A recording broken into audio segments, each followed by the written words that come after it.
പുനർവായനകളും വിചിന്തനങ്ങളും എല്ലാ കാലത്തും അത്യന്താപേക്ഷിതമാണ്.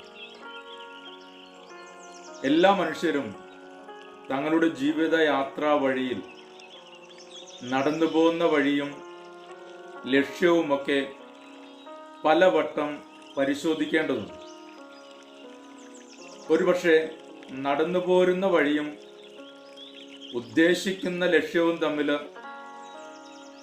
കൃത്യതയുണ്ടാകണമെന്ന്, നേർവഴിയാകണമെന്ന് നിർബന്ധമൊന്നുമില്ല.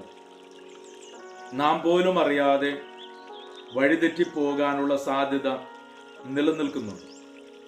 അതുകൊണ്ട് തന്നെയാണ് ഏതു യാത്രയും ലക്ഷ്യത്തെ മുൻനിർത്തിയാകുമ്പോൾ വല്ലപ്പോഴുമൊക്കെ ഒന്ന് നിന്ന് പരിശോധിക്കേണ്ടത് ആവശ്യമായി മാറുന്നത്.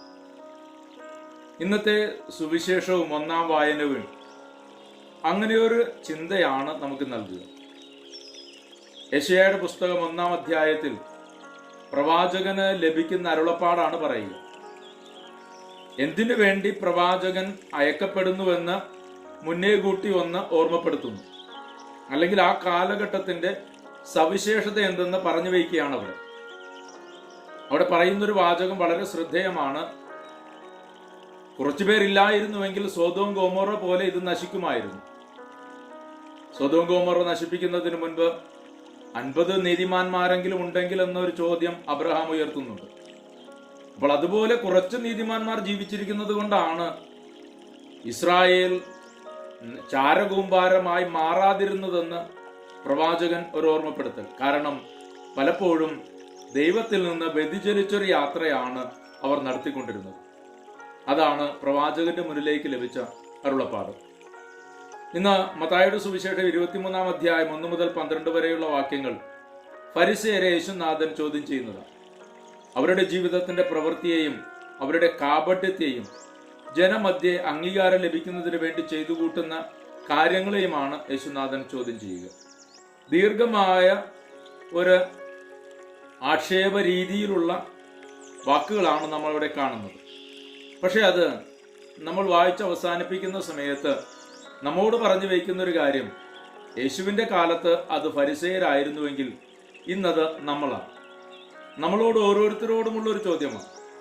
അതുകൊണ്ട് തന്നെ ഓരോ കാലഘട്ടവും ഇന്ന് ഈ 2 വായന നടത്തുമ്പോൾ ഇന്നത്തെ കാലഘട്ടത്തിൽ നാം എവിടെ എത്തി നിൽക്കുന്നു, ഇന്ന് നടന്നു നീങ്ങുന്ന വഴി നമ്മെ ലക്ഷ്യത്തിൽ എത്തിക്കുമോ എന്നുള്ളൊരു ചോദ്യമാണ് പ്രധാനപ്പെട്ടത്. നാമും നടന്നു നീങ്ങുന്ന വഴിയിൽ ഒരുപക്ഷെ ചില മനുഷ്യരൊക്കെ, കുറച്ചു പേരെങ്കിലുമൊക്കെ ഈ കാലഘട്ടത്തിന്റെ സവിശേഷതകൾ അറിഞ്ഞു ജീവിക്കുന്നവരാണ്.